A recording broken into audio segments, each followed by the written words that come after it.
रसूल अल्लाह ने 5 खूबसूरत हदीसें बताई। नंबर 1, तुम में से बेहतरीन शख्स वो है जो ना किसी को तकलीफ दे और ना किसी की तकलीफ का जरिया और सबब बने।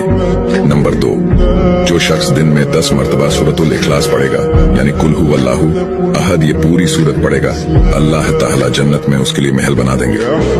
नंबर 3, जो शख्स हर फर्ज नमाज के बाद 1 मरतबा आयतुल कुर्सी पढ़ने का मामूल बनाएगा, तो उसके और जन्नत के दरमियान सिर्फ मौत का फासला होगा, यानी वो शख्स मरते ही सीधा जन्नत में जाएगा।